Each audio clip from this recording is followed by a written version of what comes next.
I'm Jim Kircher. It used to be when I heard the term rooftop garden, I thought of boxes with lots of pretty flowers, a potted tree, maybe a hanging tomato plant. Well, our first story by Anne Marie Berger is about just how far beyond that people have taken this idea. In fact, it's not about rooftop gardening anymore. It's really about something called rooftop farming. And she went to downtown St. Louis to find out just how that transformation takes place.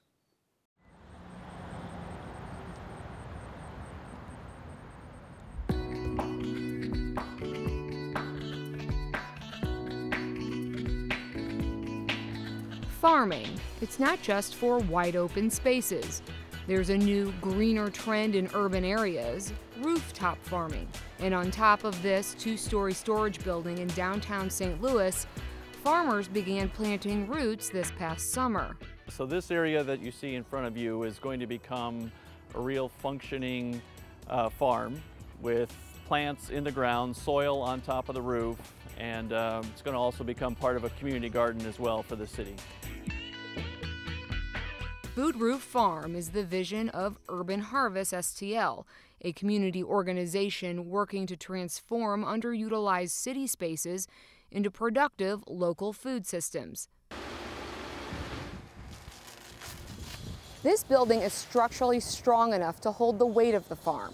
But before seeds could be planted and vegetables could grow, the roof required a makeover. It was redesigned and engineered specifically for a green roof system. A green roof can have many layers, root barriers, drainage and retention systems, and vegetation. But the first step is waterproofing. What we're doing is putting down a whole new roof membrane on this existing building's rooftop, and it's a membrane that's specifically engineered and designed to be compatible for a green roof system. So it's a different type of membrane. It's a PVC membrane versus this tar-based membrane, and that really becomes the foundation for the food roof altogether and how water drains underneath the farm itself. Proper water drainage, it's critical. But a green roof isn't a green roof without water retention. What you're seeing here, this is a stormwater retention system. Anthony Mayer is the CEO of Hanging Gardens out of Milwaukee, Wisconsin. And he's installing on this food roof the latest water-conserving technology. These cups are filled with a lightweight aggregate. This is a drainage stone. They go all the way down to the bottom of these cups, and the cups have a flat bottom. They don't drain on the bottom. These cups here will hold just about 2 inches of rainwater, and any additional water will go down the slits right here and then follow these channels. These are all channels that allow water to move through the entire system. When the sun beats down on the entire system, even the cups are full, it'll evaporate out and then actually feed the plants from below. Helping to feed the plants is the growth media. Simply put, it's the carefully engineered soil product that mimics dirt, supplying plants with nutrients, air, and water. The FDA is saying, eat your 5 to 7, 5 to 9 vegetables a day and fruits, but they're the most polluted of all, all of our food. And so using this will give them the right nutrients without the pollution, the pesticides, and the chemicals that go into it.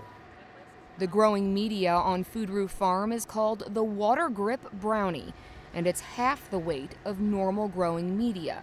It's made of an organic mix of proprietary ingredients that acts like a sponge, pulling water from the cups and feeding the roots of the plants. You just put a little hole in it, you pop in your plant.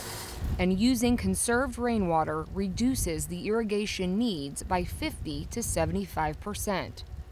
There is no growing media on the market that has the same water holding capacity as this system does.